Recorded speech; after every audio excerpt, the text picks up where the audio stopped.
నమస్తే, welcome to hit TV. ఈ రోజు మనతో పాటు ప్రముఖ ఆధ్యాత్మికవేత్త ఆస్ట్రాలజర్ కిరణ్ శర్మ గురువు గారు ఉన్నారు. సో జ్ఞానేశ్వరికి సంబంధించి కొన్ని ముఖ్య విషయాలు తెలుసుకునే ప్రయత్నం చేద్దాం. నమస్తే గురుగారు.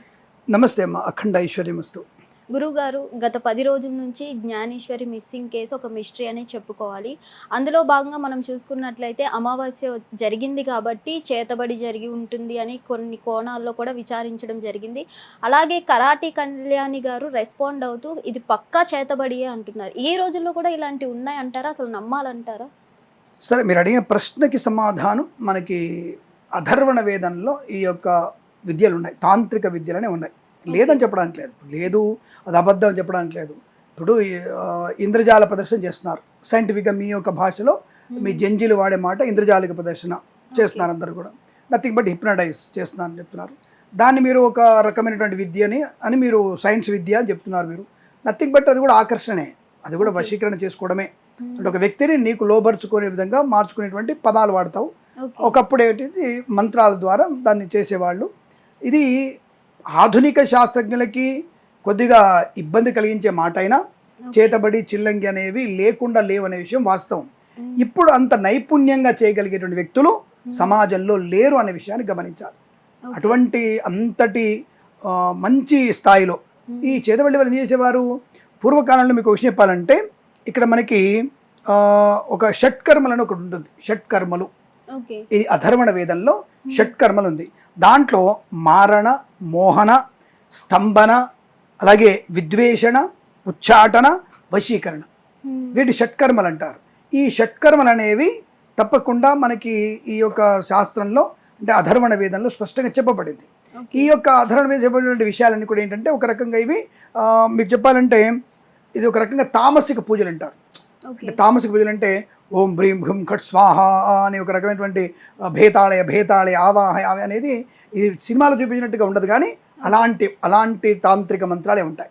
అటువంటి వాటితో వీళ్ళు తప్పకుండా దీనిని ఈ రకమైనటువంటి నేను చెప్పే షట్కర్మలు మారణ, మోహన, స్తంభన, తర్వాత మనకి విద్వేషణ, ఉచ్చాటన, వశీకరణ, ఈ షట్కర్మలు అనేవి ఉన్నాయి. కాబట్టి దీన్నే మనకి తప్పకుండా ఈ చేతబడి, చిల్లంగి, మీరు అన్నట్టుగా హిప్నటైజ్ అనుకోవచ్చు, ఇంకోటి అనుకోవచ్చు.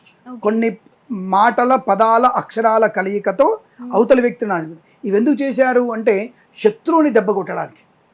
అంటే యుద్ధంలో ఉండేటువంటి యుద్ధంలో ఒక భాగం అది. శత్రువుని దెబ్బ కొట్టడానికి ఇలాంటివి చేసేవారు. అంతే తప్ప వ్యక్తులకి గుప్త నిధుల కోసము, అలాగే మనకి ఇంకే రకమైనటువంటి లాటరీల కోసము, షేర్ మార్కెట్ డెవలప్మెంట్ కోసము, ఇలాంటి వాటి కోసం ఎప్పుడు చేయలేదు. శత్రువులు అంటే దేశ నాశనాన్ని కోరుకునేవారు, ఒక వంశ నాశనాన్ని కోరుకునేవాడు. అవతల వాడు చెడ్డవాడైపోయి ఇప్పుడు మీ అన్నయ్య ఉన్నాడు అనుకుందాం, సపోజ్ మీ సొంత అన్నయ్య ఉన్నాడు, బాగా తాగి ఇంటికి వచ్చాడు, చేతిలో కత్తి ఉంది, ఇంకొకటి బాంబు కూడా ఉంది, అమ్మ మీదికి చంపడానికి వస్తున్నాడు. మీరేం చేస్తారు? అతన్ని మీరేం చేస్తారు అంటే ఆ వ్యక్తిని తోసేయడము, లేదా ఇంకో కర్రతో గట్టిగా కొట్టడము చేస్తారా? చేయరా? అమ్మని కొడుకు గాయపడుస్తున్నాడు, అమ్మకి ఆల్రెడీ గాయమైంది, ఇంకా పోవడానికి పోతున్నాడు, అమ్మ మీద కూర్చున్నాడు, చంపబోతున్నాడు. మీరు చేసే నెక్స్ట్ పని ఏంటి? మీ తమ్ముడే కదా, అంటే వాడిని ఎదుర్కోవడానికి అంతకంటే ఎక్కువ కర్రతోనో లేదా వాడిని గట్టిగా ఫస్ట్ అమ్మని కాపాడుకునే ప్రయత్నంలో వాడిని కొడతాడు. వాడు చచ్చేది లేదు, మన సొంతననే. ఒకవేళ మేబీ చచ్చిపోవచ్చు, మేబీ మీరు కొట్టినందు వల్ల వాడు ఇబ్బంది పడవచ్చు, ఇంకేనే కావచ్చు, ఇంకది కావచ్చు. అంటే ఒక ప్రమాదంలోంచి బయటపడడానికి మీరు కూడా తప్పని చేశారుగా, అది తప్పేగా. మరి ఇంకొని కొట్టే అధికారం, చంపే అధికారం మీకెక్కడిది మరి? అంటే ఒక వ్యక్తిని కాపాడడానికి, ఒక శక్తిని కాపాడడానికి, ఒక ప్రపంచంలో ఒక మానవాళిని కాపాడడానికి, దుష్టుల నుంచి శిష్టులని అంటే మంచి వాళ్ళని కాపాడడానికి చేసేటువంటి ప్రయోగాలు, దానికి మాత్రమే ఉపయోగించేవారు. ఇప్పుడు మీకు బాగా అర్థమయ్యేటట్టుగా, మీ జంజీలకు అర్థమయ్యేటట్టుగా ఇప్పుడు యురేనియం ఉత్పత్తి చేస్తున్నారు, బాగా యురేనియం చేస్తున్నారు. నల్లమల అడవుల్లో యురేనియం ఉందని చెప్పగానే అందరికి రాజ్యాలు చేయొద్దు, ప్రమాదము, అది ప్రమాదం కలిగిస్తుంది, ఉద్వేగం ఏదో చెప్తున్నారు మీకు. అంటే దానివల్ల యురేనియం వల్ల మీకు ప్రమాదం, అణుబాంబులు తయారు చేయడం తెలుసు కదా. మరి అందరము అణుబాంబులు తయారు సరిపోద్దిగా. ఇప్పుడు ఇజ్రాయెల్ ఇంకో దేశం మీద, పాలస్తీనా మీద వీళ్ళు యుద్ధం చేసుకోవడం, అలాగే అమెరికా వాడు వెళ్ళి ఇరాన్ మీద యుద్ధం చేయడం ఎందుకు చేస్తున్నారు అంటే అణుబాంబులు తయారు చేస్తున్నారు కారణంతో చేస్తున్నారు వీళ్ళు. అసలు వేరే కారణం ఉన్నా చేస్తున్నారు. ఇవి ఈ అణుబాంబులు తయారు చేసి ఎందుకు చేయొద్దంటున్నారు? అమెరికా వాడు మాత్రం చేయొచ్చు, ఇంకోటి చేయొద్దా అంటే ప్రతి ఒక్కరి దగ్గర అణుబాంబులు ఉండొద్దా? పాకిస్తాన్ దగ్గర 100 ఉన్నాయంటాడు, ఇండియా వాడు 100 ఉన్నాయంటాడు, పక్కన జపాన్ వాడు 2000 ఉన్నాయంటాడు. సో ఇలా ప్రతి ఒక్కరి దగ్గర అణుబాంబు ఉండడం వల్ల ప్రపంచ నాశనానికి కారణమవుతుంది. ఒక అణుబాంబు పడ్డ చోట 250 కిలోమీటర్ల వరకు గడ్డి పొరక మూలవద్దని చెప్తున్నారు. అలాంటి అందరు తయారు చేయొచ్చుగా. తయారు చేసుకోమందరు. ఇప్పుడు నష్టం ఏంటి అనుకుంటే అసలు యురేనియం తయారు చేస్తే డబ్బులు బోలెడు వస్తాయి, మనకి బోలెడు డబ్బులు వస్తాయి, అందరూ యురేనియం తయారు చేద్దాం. మరి అది ప్రమాదం కలిగిస్తుంది కాబట్టి గవర్నమెంట్ వాటి మీద దృష్టి పెట్టి ప్రైవేట్ వాళ్ళు దాన్ని తయారు చేయకుండా ముట్టుకోవద్దు అని ఎలాగే చెప్పిందో ఇక్కడ మన సిద్ధాంతంలోకి వేదంలోకి వస్తే అధర్వణ వేదంలో అనేకమైనటువంటి తాంత్రిక విద్యలు, యుద్ధ విద్యలు, కొత్త కొత్త వస్తువులు తయారు చేసే విధానం కూడా అధర్వణ వేదంలో ఉంది. అందుకే అందరికీ చెప్పరు దాన్ని, కొద్ది మంది మా తెలుసుకొని హోయ్ దీన్ని మనం చేయకూడదని చెప్పేసి సైలెంట్ ఉంటారు. అటువంటి విద్యల్లో కొన్ని విద్యలు ఇందాక చెప్పిన షట్కర్మ విద్యల్లో ఈ చేతబడి లాంటివి ఇవన్నీ కూడా. కాబట్టి వీటి వల్ల ప్రయోజనం అప్పుడు అలా ఉండేది, లోక కళ్యాణం కోసం మాత్రమే వాడేవాడు, చెడ్డ వాళ్ళకి వాడేవాడు, అంటే చెడ్డ వాళ్ళ మీద ప్రయోగించేవాడు, మంచి వాళ్ళ గురించి ఎట్టుగా చేయవాడు, మంచిని డెవలప్ చేయడానికి. ఇప్పుడు మన విషయానికి వచ్చేస్తే జాహ్నవి అమ్మాయి జ్ఞానేశ్వరి సంథింగ్ చెప్తున్నారు. అమ్మాయి విషయంలో ఏం జరిగింది అనే విషయంలో మనం అనవసరంగా అమ్మాయిని చనిపోయింది అనడం కన్నా తప్పక బాగుంటుంది, ఆనందంగా వస్తుంది, ఏ కొండలోనో ఏ కొండ గుహల్లోనో జాగ్రత్తగానే ఉంది, మంచిగా ఏదో కందమూలాలు తింటుంది, పళ్ళు తింటుంది, హాయిగా వస్తుంది కొద్ది రోజులలో అన్న భావనతో మనం ఉంటే మనందరం మంచి అనుకుంటే ఆ మంచి అమ్మాయికి మంచి కలుగుతుంది, ఒక పాజిటివ్ వైబ్రేషన్లో అమ్మాయి వచ్చే అవకాశం ఉంటుంది.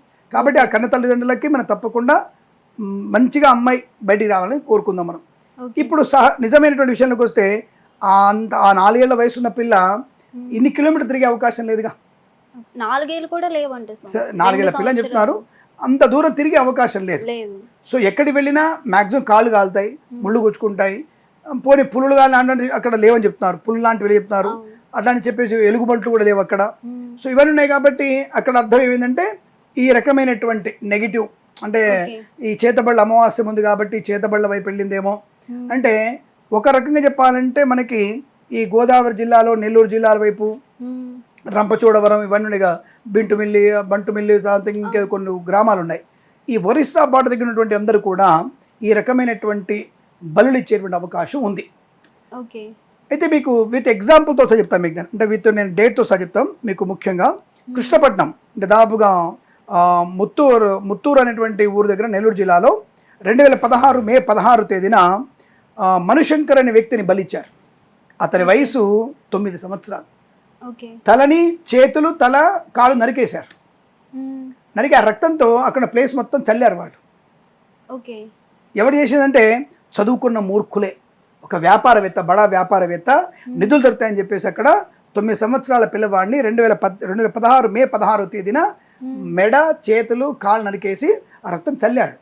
ఎవడో మంత్రగాడు చెప్పాడని చెప్పేసి ఆఫ్ కోర్స్ అదే సేమ్ డే వాళ్ళు పట్టుకున్నారు, దారుణమైన శిక్ష పడింది వాళ్ళకి, కఠినమైన కారక శిక్ష పడింది వాళ్ళకి. సో అది జైల్లో ఉన్నాడు. అలాగే మనకి అంటే ఎందుకు చెప్తున్న ఈ విషయాలు, అక్కడ మనకి ఈ మనుషుల్ని బలిచ్చేటువంటి దౌర్భాగ్యపు దుర్మార్గులు అటువైపు ఉన్నారని చెప్పడం నా ఉద్దేశం. సో అలాగే రంపచోడవరం మారేడుమిల్లి వై రామవరం అనేటువంటి ఊరు దగ్గర అంటే ఇప్పుడు అల్లూరు జిల్లాలు అవన్నీ కూడా అల్లూరు సీతారామరాజు జిల్లాగా చెప్పబడుతోంది. 2021 and 2023 విత్ మీకు డేట్ చెప్తున్నా అంటే నేను ఏదో ఊకదంపుడు ఉపన్యాసం ఇవ్వడం కాదు, విత్ రిఫరెన్స్ మీకు ఇచ్చే ప్రయత్నం చేస్తున్నాను నేను. ఆ టైంలో 2021 ఒకసారి జరిగింది, 23 ఒకసారి జరిగింది, 2021 అక్టోబర్లో జరిగింది, 2023 నవంబర్లో జరిగింది. ఎందుకు ఈ సమయంలో ఎన్నుకుంటారు వీళ్ళు అంటే ఆశ్వయ కార్తీక మాసాలు, కార్తీక పౌర్ణమికి శక్తులు ఎక్కువ ఉంటాయన్న భావనతో అట్లా నరబలి చేసేటువంటి వ్యక్తులు ఉంటారు. అక్కడ మనకి ఘాట్ రోడ్లో ఏది ఈ అక్టోబర్ నవంబర్లో ఘాట్ రోడ్లో అర్ధరాత్రి పూట ఆ ముళ్ళ పొదల్లో దాదాపుగా కొన్ని కోళ్ళని మేకల్ని బలిస్తున్న విషయం తెలుసుకొని పోలీసు వాళ్ళందరూ కూడా అక్కడ పూజలు బాగా చేశారు. ఓ బ్రహ్మాండం పూజలు చేస్తే అంత డౌట్ వచ్చి ఆ కంప్లైంట్ చేస్తే అక్కడ వాళ్ళు వెంటనే పోలీసు వెళ్ళి అరెస్ట్ చేశారు. ఇది జరిగింది భయానకమైన పరిస్థితి. అక్కడ పూరేలు పెట్టి నిమ్మకాయలు పెట్టేసి అస్థిపంజరాలు 2-3 అస్థిపంజరాలు పెట్టి పూజలు చేశారు అక్కడ. అది కూడా మనకి స్పష్టంగా ఇన్ఫర్మేషన్ ఉంది, మీరు కావాలంటే చెక్ చేసుకోవచ్చు. అందుకే విత్ ప్లేస్ డేటు ఇయర్తో సహా చెప్తున్నాను మీకు. దాన్ని ఇక పాడేరు అరకు జిల్లాల విషయంలో పాడేరు వైపు వచ్చేసి అరకు జిల్లాల వైపు వచ్చేస్తే మనకి 2022 జూలై అండ్ ఆగస్టు 2018లో కూడా ఒక దారుణమైన సంఘటన జరిగింది. అక్కడ చేతబడి చేస్తున్నానని చెప్పేసి దాదాపుగా 6 వ్యక్తుల్ని కొట్టి చంపేశారు గ్రామస్తులు. అంటే పెద్దవాళ్ళని, ఆడవాళ్ళని, ముసలోళ్ళని కొట్టి చెట్టు కట్టేసి చంపేశారు. అది కూడా ఇంకోటి దారుణం తెలుసా, వాళ్ళ పళ్ళని రాళ్ళతో కొట్టారు, టీత్ని కొట్టి ఆ ముసలోళ్ళని చంపేశారు వాళ్ళు. అటువంటి దౌర్భాగ్యం అంటే వాళ్ళకి ఎంత కోపం ఉంటే వాళ్ళ మీద అంత చంపేశారు. సరే వాళ్ళు చేతబడి చేశారా, మంత్రాలు వచ్చా అనే విషయం తెలియకపోయినా అలాంటి సంఘటనలు కోకల్లో జరిగే అవకాశం ఎక్కువ కనబడుతున్నాయి మనకి అటువైపు. ఇక మనకి జీమిడిమల్లి ఉంది కదా, జిగురుమల్లి అనేది ఉమ్మడి గోదావరి జిల్లా, వెస్ట్ గోదావరి, అవును. ఉమ్మడి గోదావరి జిల్లా వెస్ట్ గోదావరిలో మనకు ఉన్నటువంటిది జిలుగుమిల్లి అనేటువంటి ఊరి దగ్గర బంటుగూడెం అని ఒకటి ఉంది, బంటుగూడెం అని. సో రాత్రిపూట క్షుద్రపులు చేస్తున్న వారిని పట్టుకున్నారు. ఇది ఆంధ్రప్రదేశ్ ఉన్నటువంటి పోలీసు వాళ్ళు. ఇది తప్పకుండా మనకి జరిగిన సంఘటన. ఇది వచ్చేసి మీకు 2023 జూలైలో జరిగిన సంఘటన ఇది. గురుగారు మీరు ఇన్ని ఎగ్జాంపుల్స్ చెప్తున్నారు కాబట్టి ఈ జ్ఞానేశ్వరి పాప కూడా ఈ చెప్తాను, ఇంకోటి చెప్తాను మీకు. గురైందంటారా? ఒరిస్సా ఎందుకు చెప్తానంటే ఇవన్నీ ఎందుకు చెప్తానంటే ఇవన్నీ పరిశోధన కోసం. పోలీసు వాళ్ళు తప్పకుండా ఇటువంటివి నైతిక బాధ్యతని వేరేలకు నెట్టేయకుండా ఇటువంటి ఘోరాలు చేసే వ్యక్తుల్ని దారుణంగా శిక్షించడం కోసమే నేను ఇవన్నీ కూడా ఊటంకిస్తున్నాను నేను. ఎందుకంటే ఆంధ్రప్రదేశ్లో ఈ తీరంలో ఉన్నటువంటి కూడా గ్రామస్తులందరూ కూడా అక్షర జ్ఞానం తక్కువ ఉన్నవాళ్ళు. అంటే ఇక్కడ మనం తెలుసుకోవాలంటే చదువు అనేది ప్రధానమైంది, చదివించడం చెప్తున్నాను నేను. రెండోది మనకి ఒరిస్సా బార్డర్ దగ్గర, ఒరిస్సా వెళ్దాం, ఇవన్నీ ఒరిస్సా బార్డర్ దగ్గరగా ఉన్నటువంటి వాళ్ళు. ఈ ఒరిస్సాలో ఇటువంటివి ఎక్కువ జరుగుతాయి, దారుణాలు ఘోరంగా జరుగుతాయి. అక్కడ ఒరిస్సాలో మీకు ప్రతి మంత్ ఒకటి జరుగుతూనే ఉంటుంది. ఇది ఈ చేతబడులు, ఈ యొక్క గుప్తనిధుల కోసం వాళ్ళు చేసినంత వేట ఇంకెవరు చేయరు. గుప్తనిధుల కోసం ఎక్కువగా ఎవరు వెంపర్లాడతాయంటే ఒరిస్సా వాడు ఒకడే. అంత వాడు ప్రతిరోజు కొత్త కొత్తోడు తీసుకొస్తుంటాడు. ఒకసారి మేక చంపుతాడు, ఒకసారి కోళ్ళని చంపుతాడు, ఒకసారి పులిని కూడా చంపుతాడు వాడు, తర్వాత మనుషులు చంపేస్తాడు వాడు. ఈ ఒరిస్సా బార్డర్గా ఉన్న వ్యక్తులు అంటే అక్షర జ్ఞానం లేని వాళ్ళు అందరికీ అది అయిపోయేది. ఇది 2018 ఒరిస్సాలో బలంగీర్ అనేటువంటి గ్రామంలో, బలంగీర్ గ్రామంలో గుప్తనిధుల కోసం 12 ఏళ్ల బాలుడిని సనాతన్ కుంభర్, వాడి పేరు సనాతన్ కుంభర్, వాడిని సొంత మేనమామ వాళ్ళ అమ్మ తమ్ముడే ఆ పిల్లవాడిని తలనకి చంపేశాడు. ఒకే వేడితో తలనకి వేశాడు వాడు. అలా చేస్తేనే గుప్త విషయం చెప్పి చెప్పాడు ఆ మంత్రగాడు. చెప్తే పెద్ద కత్తితో, మనకి సినిమాలు చూపిస్తారు పెద్ద కత్తి, ఒక్క తలగా వాడిని నరికేశాడు. అటువంటి దారుణ సంఘటనలు మీకు ఎక్కువ జరుగుతాయి. అలాగే మయూర్భంజ్ అనేటువంటి ప్రాంతంలో కూడా సుందర్గఢ్ 2021-23లో మనకి మంత్ర విద్యలు చేస్తారని చెప్పేసి మహిళల్ని నగ్నంగా ఊరేగించి అన్ని కట్టెలు పేర్చి వాళ్ళని కిరోసిన్ పోసి కట్టెలతో చంపేశారు. అంటే ఎందుకు చెప్తున్న విషయం అంటే అక్షర జ్ఞానం లేని వాళ్ళు, నిరక్షరాస్యులు, ప్రలోభాలలోనై మితిమీనటువంటి ఆశకు వెళ్ళి ఇలా చేసే అవకాశం ఉంది. కాబట్టి మనందరం కూడా మన దృష్టిని జ్ఞానేశ్వరి జాహ్నవి వైపు తీసుకెళ్ళి ఇది అమావాస్య వచ్చింది కాబట్టి ఏదైనా జరిగి ఉంటుంది అన్నటువంటి ఒక విషయాన్ని మనం తోస్తున్నాం. అంటే ఇక్కడ జరగరాదు అనడానికి లేదు, అట్లా జరిగే అవకాశం ఉందని చెప్పడానికి ఉంది. కానీ ఏమిటంటే ఒక పురోహితుడిగా, ఒక చదువుకున్న వాడిగా అమ్మాయికి ఏం కాదు, తప్పకుండా అనుకూలంగా వస్తుంది, మళ్ళీ ఆడుకుంటూ సరదాగా మన ఇంటి ముందుకు వస్తుంది అనేటువంటి భావనే చెప్తున్నాను. కానీ మీరు అన్నటువంటి అనుమానాలు మాత్రం నిజమయ్యేటువంటి అవకాశాలు కూడా ఉంటాయి, లేవని చెప్పడానికి లేదు. అంటే అమావాస్య దగ్గర రావడం, అక్కడ ఏ ఆనవాళ్ళు దొరకకపోవడం, అక్కడ కొండగోలు ఇంకా ఉన్నాయి, కొండగోలు ఉన్నాయి. కానీ ఎంత తీసుకెళ్ళినా వాళ్ళు అంత కిలోమీటర్ దూరంలో ఇప్పుడు దాదాపుగా 500 కిలోమీటర్ల చుట్టూ చూస్తున్నారంటే వాళ్ళు ఎక్కడ దొరకలేదంటే ఆశ్చర్యం కలిగిస్తోంది. కానీ సరే ఏదైనా జరిగితే, ప్రమాదం జరిగితే కూడా ఎత్తుకపోతే ఏం చేయలేం. కానీ పశువులు తింటే కూడా మనకి అక్కడ ఆనవాళ్ళు కనపడాలి కదా, రక్తం మరకలు. సో దాంతో కుక్క వెళ్ళి రావడం, కుక్క చనిపోవడం, కుక్కకి విషయం పెట్టని చెప్పడం, మరి ఆ పోస్ట్ మార్టం రిపోర్ట్లు ఏమో తెలియదు. కుక్కకి పోస్ట్ మార్టం చేశారు, మరి ఏమో తెలియదు.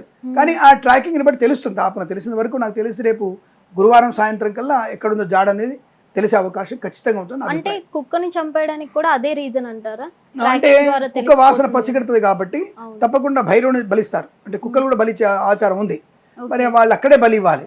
బలి అంటే విషం పెట్టి చంపరు.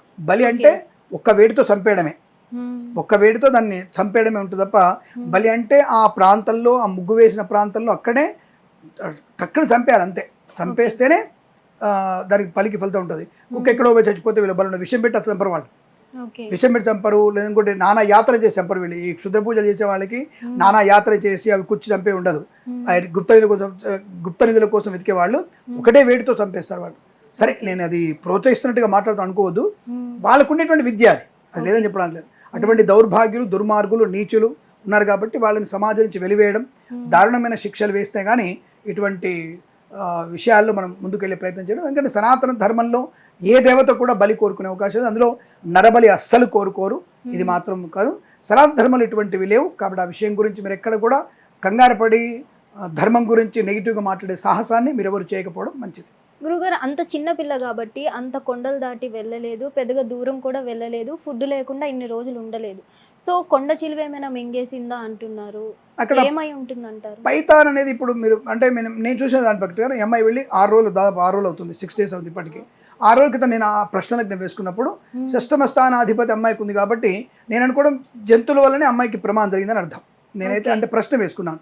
6 రోజుల క్రితం నేను ప్రశ్న వేసుకున్నప్పుడు నా ప్రశ్న ప్రకారంగా వచ్చినటువంటి సందర్భంలో కర్కాటక లగ్నం కావడం వల్ల లగ్నాతు షష్టమ స్థాన గ్రహస్థితి అనుకూలంగా లేకపోవడం వల్ల, అంటే మీరు అడిగిన తర్వాత ప్రశ్న వేసుకోవడం, అయ్యో మనం కూడా ఒక ఎవరైనా అడిగితే అని చెప్పాలనే భావంతో ప్రశ్న వేసుకుంటే షష్టమ స్థాన గ్రహస్థితి బాగాలేకపోవడం, వ్యయంలో గురుబలం లేకపోవడం, లగ్నంలో గురుడు కూడా బలంగా లేకపోవడం, కొంత అమ్మాయికి జంతువుల వల్లనే ఇబ్బంది జరిగి ఉంటుందని నా అభిప్రాయం. ఓకే, అంటే ఆ అమ్మాయి ఆచూకీ దొరికే అవకాశం ఉన్నట్ట గురువు గారు? ఇంకా హోప్స్ వదులు బుధవారం రోజు సాయంకాలం అంటే ఆచూకీ దొరుకుతుంది, కానీ మంచి అనుకూలంగా ఆడుతూ వస్తుందా, మనం అనుకున్న విగత జీవిగా వస్తుంది అనేది భగవంతుని యొక్క అది కారుణ్యం మీద ఆధారపడి ఉంటుంది. బట్ నేను ప్రశ్న వేసుకోవడం బట్టి మాత్రం జంతువుల వల్ల ప్రమాదం జరిగిందని నేను వేసుకున్న ప్రశ్న ప్రకారంగా జంతువుల వల్ల ప్రమాదం జరిగింది అమ్మాయికి అనే విషయం తెలుస్తోంది. బట్ ప్రమాదం అంటే ఏదో కాలు దెబ్బ తగిలి అక్కడ పడి ఉంటే ఎవరైనా గ్రామస్తులు ఉంటారు కదా, ఇప్పటికీ కొంతమంది ఉన్నారు, గొడ్డగోళ్ళు ఉన్న వాళ్ళు ఉన్నారు కొంతమంది, వాళ్ళే అమ్మాయిని కాపాడుతుండవచ్చు, మాకే విషయం తెలియకుండొచ్చు. ఇంకా ఉన్నాయి కదా లోపల గ్రామాలు, ఇంకా ఉన్నాయి అడవి లోపల గ్రామాలు కూడా ఉన్నాయిగా, వాళ్ళని తీసుకెళ్ళి జాగ్రత్త అమ్మాయిని జ్వరం వచ్చిందని చెప్పేసి సేవలు చేస్తుండవచ్చును. కానీ జంతువుల అమ్మాయికి ఇబ్బంది అయిన విషయం నాకు తెలుస్తోంది. బట్ గురువారం సాయంత్రం కల్లా తప్పకుండా అమ్మాయి ఆచూకీ కనుగొనే అవకాశాలు ఖచ్చితంగా ఉంటాయి. జీవమా సజీవమా లేదా ఇంకేదన్నా అనేది భగవంతుడి మీద అనుగ్రహం ఉండే ఉంటుంది. బట్ అమ్మాయికి అయితే భగవంతుని అనుగ్రహం బలంగా ఉందని నేను నమ్ముతూ ఆనందంగా కోరుకుంటూ ఇటువంటి వాటిని ప్రోత్సహించకపోవడం మంచి. అంటే ఇటువంటి చేసే వాళ్ళని దారుణమైన కఠినమైన శిక్షలు విధిస్తేనే చాలా మంచి నా అభిప్రాయం. ఒకవేళ ఇలాంటి చేస్తే జరిగి ఉండకపోవచ్చు అంటారా? నేనంటే ఇందాక చెప్పాను కదా జంతువుల మూలంగా ఇబ్బంది అని చెప్పాను కదా, కానీ అదే అంటాను నేను. క్షుద్ర పూజలు అయితే తప్పకుండా మీకు ఎక్కడ చేసినా సరే హోమం లేకుండా చేయరు, తప్పకుండా హోమం జరగాల్సిందే. తప్పనిసరిగా మీకు హోమం చేయాలి వాడు. ప్లస్ తప్పకుండా మీకు దాదాపుగా ఒక 12 ఫీట్ల ముగ్గు ఉంటుంది, 12 ఫీట్ల వాళ్ళకి ఓపెన్ వాళ్ళకి అది కావాలి. చెట్ల కింద చేయలేరు, ఓపెన్ స్కైలో చేయాలి దాన్ని. చెట్ల కింద చేయడానికి కుదరదు, ఇటువంటి చేతబడులు కానీ ఇటువంటివన్నీ చేయదు. మళ్ళీ కింద వచ్చేసి ఏంటి నువ్వు చేసినట్టుగా చెప్తున్నావు క్లారిటీగా అడగండి, దాని విధానం అది ఉంటుంది. అదే మనం మామూలుగా హోమం చేసుకుంటే ఆచ్ఛాదన ఉండాలి మనకి. మనం ఇంట్లో యజ్ఞయాగాలు చేస్తే తప్పకుండా పైన ఆచ్ఛాదన ఉండాలి, పైన ఏదైనా ఉండాలి, అడ్డు ఉండాలి, అడ్డు లేకుండా చేయకూడదు. అటువంటి వాటికి ఆచ్ఛాదన ఉండకూడదు, ఓపెన్ ఉండాలి. కాబట్టి నేను ఆ విషయంతో చెప్తున్నాను. కాబట్టి అలా ఓపెన్ స్కైలో చేయాలి వాళ్ళు, 12 ఫీట్ ఉండాలి వాళ్ళకి, ఉంటే కానీ చేయలేరు. కానీ అటువంటి విషయంలో అక్కడ మరి అంత డ్రోన్ కెమెరాలు చూస్తున్నప్పుడు 12 feet 4 square feet 240 square feet అనేది తప్పకుండా కనబడుతుంది. అంత కనబడకుండా అంటే ఇక మళ్ళీ మన వ్యవస్థ అసమర్థత అనుకోవాల్సిందే. ఇప్పుడు ఎందుకంటే ఇప్పుడు కొన్ని అనేక రకాలు ఇప్పుడు అమెజాన్ లాంటి అడవులలో కూడా వ్యక్తుల్ని కాపాడిన వాళ్ళు చాలామంది ఉన్నారు. కాబట్టి దాని గురించి కాదు, దొరుకుతుంది అమ్మాయి ఆచూకు దొరుకుతుంది అనే విషయం ఖచ్చితంగా చెప్పవచ్చు. డ్రోన్ కెమెరాలు చూస్తున్నారు కాబట్టి తప్పకుండా ఇక్కడ ముగ్గు వేయడం కానీ అలాంటివి ఏం కనబడలా.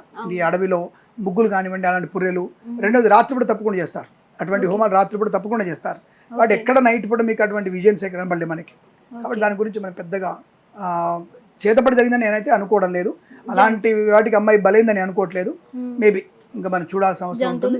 జంతువుల వల్ల ప్రమాదం అంటే 4వ స్థానం 12వ స్థానం చూసినప్పుడు, 8వ స్థానం చూసినప్పుడు అక్కడ జంతు మూలకమైనటువంటి ప్రశ్న నాకు కనబడింది కనుక మేబీ ఏదైనా అమ్మాయికి జంతువుల వల్లనే ఇబ్బంది జరిగి ఉంటుంది అని నా ఆలోచన.